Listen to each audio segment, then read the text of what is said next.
हरिओम।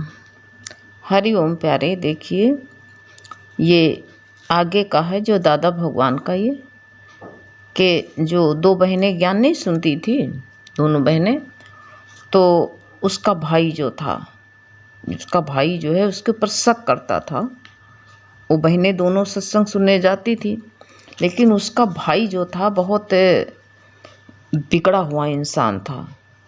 उसको जब मालूम पड़ा तो उसको बहुत गलत गलत ख्याल आने लगे, बहुत गलत सोचने लगा बहनों के विषय में कि ये दोनों कहाँ जाती हैं।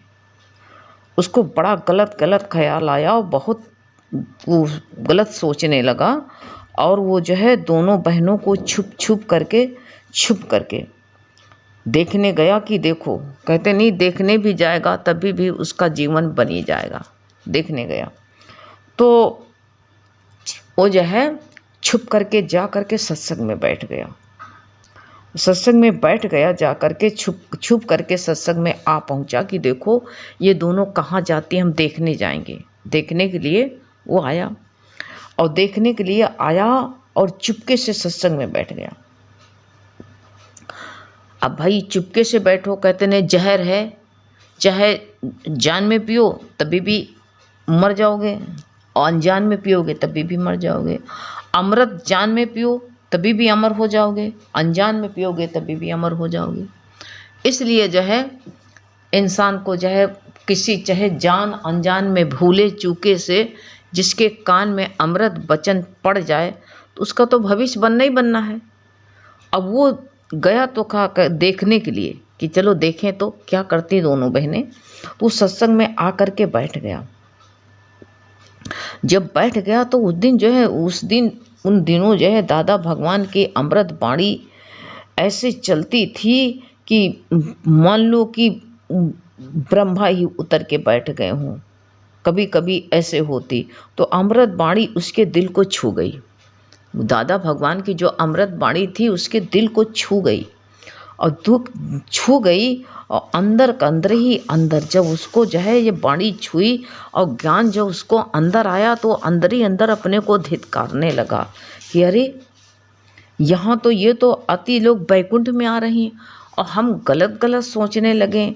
अरे अपने को बहुत धिक्कारने लगा कि अरे हम क्या सोच रहे थे, और ये कहाँ आती थी अपना उद्धार करने के लिए, और हम इतना गलत विचार इनके प्रति इतना गलत गलत सोचते थे। अरे जो है अपने को धिक्कारने लगा और जो है घर गया तो दादा भगवान के वचन अंदर ही अंदर हलचल मचा रहे थे। एक एक वचन उसको ऐसे अंदर उसके जो अंधेरा था, अंदर अंदर अंधेरा था, अंदर अंदर जो है बिल्कुल जो है अंदर उसके जो है प्रकाश सब फैल गया। उसके पाप जो है अंदर ही अंदर सारे गल गए। अपने को खुद को धिक्कारने लगा और वचन दादा के हलचल मचाने लगे, उसको अंदर ही अंदर काटने लगे। सारी रात उसको नींद नहीं आई। कैसे नींद आए? अब वो सत्य वचन पड़ गया ना, अमृत पड़ गया उसके अंदर, तो नींद आएगी? कोई नहीं नींद आ सकती। तभी तो कहा है कि अमृत वचन जो होते हैं नींद उड़ा दिया, नींद उड़ा दी और नींद अंदर की चली गई। अब नींद रात भर नहीं सोया। अब दादा के वचन सुन लिया, सारी रात उसको जो है नींद नहीं आई, हलचल मची अंदर। और रात को जो है 4 बजे, वो 4 ही बजे, इतना बिगड़ा हुआ इंसान, इतना उसके अंदर जो है विकार भरे, और जो है एक ही झलक से उसकी तकदीरें बदल गईं। उसके अंदर जो उसका जीवन ही बदल गया। तो सुबह जब नींद तो आई नहीं, 4 बजे उठ करके सत्संग चल पड़ा। अब सत्संग तो होता था 5 बजे 6 बजे होता था सत्संग, अब ये 4 बजे चल दिया। और 4 बजे जा करके रास्ते में कहीं बगीचे से फूल तोड़ लिया, और जा करके जो फूल तोड़ लिया, और सबसे पहले हाल में, जिस हाल में सत्संग होता था, सत्संग हाल में जा करके बैठ गया। इधर देखता उधर देखता, हलचलें उसको जो है बैठने न देती कि कब प्रभु आए, कब गुरु आए, कब दादा आए। उनके चरणों में जो है मैं फूल समर्पित करके, मन में क्या क्या उसकी बातें उठ रही थी, मैं फूल समर्पित करके और जो है अपना जीवन बदल लूँ, अपना भविष्य बदल लूँ। उसके मन में ऐसी ऐसी बातें आने लगी और वो इधर उधर निहार रहा कि दादा कब आएंगे, कब आएंगे। कहते नहीं इंतज़ार की घड़ी बड़ी बड़ी हो जाती है, ऐसे उसको ये घड़ी बड़ी लंबी लग रही थी। उसका 1 घंटा कट नहीं रहा था, कैसे कटे। उठे बैठे उसके अंदर हलचल हुई। हाँ, तो यह जा करके बैठ गया। जब दादा भगवान आ करके हाल में बैठे तो वो दोनों फूल दादा के कदमों में रख दिया, उनके चरणों में रख दिया। रख करके नमस्कार करके कहने लगा, प्रभु माफ़ कर दो मुझे, मैंने बहुत पाप किया है। जो बहनों को उल्टा सीधा वचन कहा था, ये वचन जब कहा उल्टा सीधा कहने लगा तो जो है कहता था तो वो सबको उसके सामने रील आ गई कि हमने ऐसे ऐसे वचन कहे, दुर्वचन कहे और ये कहा कि ये गलत जगह जाती है दोनों, ऐसे ऐसे वचन कहे। उसको कैसे प्रायश्चित कहते हैं, प्रायश्चित कर लेना ही सबसे बड़ा जो है माफ़ी मांगना है। उसके आंसू रुक नहीं रहे थे। वो जो है जितना पाप किया था, आंसू के डगर जो है सब बह गया। कैसे जो है रोके, जो है दादा मुस्कुरा रहे थे, हमको माफ़ कर दो, मैंने बहुत पाप किया है। सारी बात अपनी सारी आदतें कह सुनाई। दादा से कह दिया कि मेरी आदत ऐसी थी, मैं बहुत बिगड़ा हुआ इंसान था, लेकिन दादा ये गुनाह जो हमने किया है उसकी माफ़ी कैसे होगी, हमें जो है माफ़ कर दो दादा। दादा ने कहा, जो ये तेरे आंसू हैं वही सच्चा फूल है। देखो गुरु का वचन क्या होता है। हम लोग जो है और दादा जान गए कि वही फूल है, बाकी इन चोरी के फूल लाने की क्या ज़रूरत थी। मतलब जान गया कि गुरु जान गए कि पैसों से नहीं लेकर के आया है, पैसे से नहीं लेकर के आया है और जो है रास्ते में फूल तोड़ के लेकर के आया है, क्योंकि दादा को पता था सवेरे इसको आज नींद नहीं आएगी। उसकी नज़रों से दादा ने पहले ही पहचान लिया था, काल ही पहचान लिया था कि इसके अंदर जो है अंदरे अंदर गलान हो रही है।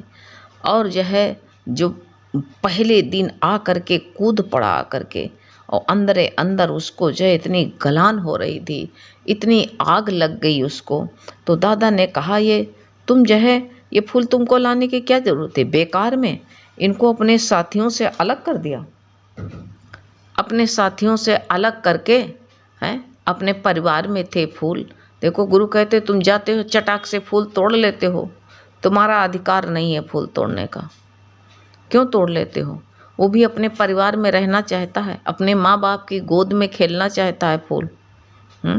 तुम दौड़ के तोड़ लेते हो, क्यों तोड़ा है? बेकार में इसको अपने परिवार से अलग कर दिया, अपने साथियों से अलग। फूल जो अलग कली निकली थी तो भी तो के साथी थी, क्यों अलग कर दिया है? गुरु का कहना है कि एक फूल की भी आवश्यकता नहीं है, जो अंदर श्रद्धा का फूल है वो क्यों नहीं देते हो? तुम्हारे अंदर श्रद्धा और भक्ति का फूल है, उसको अर्पण कर दो। श्रद्धा और विश्वास ही सबसे बड़ी चीज़ है, उसको तुम जो है अर्पण कर दो ना। हैं, तुम्हारे आंसू जो बह रहे हैं यही सबसे बड़ा प्रायश्चित है, तुम्हारा सबसे बड़ा फूल यही है। दादा जान गए कि इसकी कलमश जो है आंसुओं के द्वारा निकल रही है। सारी कलमश इसकी निकल जाए तो भला है ना। सारी कलमश दादा ने कुछ नहीं कहा कि उसको कुछ कहा हो कि कुछ डांटा हो, कुछ नहीं। लेकिन जो है अपने आप ही कहते सत्य के आगे झूठ कहाँ टिकता है। जो उसके अंदर वो सच्चाई, जो सच्चा गुरु मिल जाता है तो झूठ कहाँ टिक सकता है। अब उसको जो है रह रह के अपनी बातें सब याद आए, उतने आंसू बह रहे हैं। आंसू के डगर से सारी जो है उसके कलमस सब बही जा रही है। दादा मुस्कुरा रहे हैं, कहा देख देख, तेरे आंसू ही सबसे बड़े सच्चा फूल यही है। तूने जो है अपने गुनाहों को स्वीकार कर लिया, प्रायश्चित के जरिए जो सब बह रहे हैं, तो ये फूल की जरूरत नहीं थी। इन बेचारों को क्यों अपने से साथियों से अलग कर लाए हो? फूलों को अपने साथियों से क्यों अलग करके लाए हो? ये सबसे बड़ा गुनाह तुमने किया है ना। ये गुनाह की माफ़ी कौन करेगा? हैं? ये तुमको जो है किसी से, तुमको अपने परिवार से कोई अलग कर दे, बिछाड़ दे तुमको, तो ये बड़ा गुनाह हुआ ना। एक बच्चे को माँ से अलग कर दो तो कितना बड़ा पाप है। तुमने तो ये सबसे बड़ा गुनाह किया है।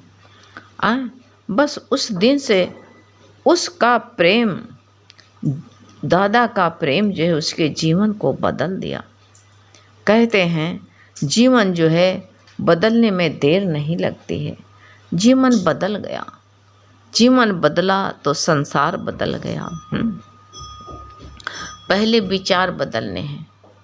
जब विचार बदला तो कहते हैं विचार बदलते ही जीवन बदल जाता है। अब गुरु की शरण में आया, गुरु की एक नज़र ने उसके जीवन को जो है बदल दिया और बदल करके उसका मालो माल कर दिया है। अब उसी दिन से वो जीवन बदल गया और जो है अपना निश्चय कर लिया। गुरु कहते हम तुम निश्चय नहीं कर सकते। एक बिगड़ा हुआ इंसान, तभी गुरु कहते बिगड़े हुए को कभी बिगड़ा हुआ पापी को कभी पापी नहीं कहना, बिगड़े हुए इंसान को कभी बिगड़ा नहीं कहना।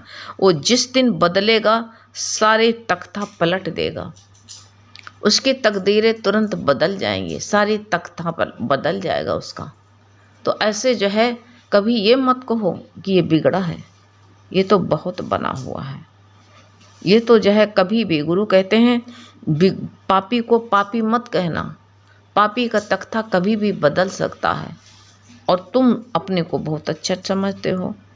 प्रेम बदल गया, उसका जीवन बदल गया। प्रेम जीवन बदलते ही सब कुछ बदल गया उसका।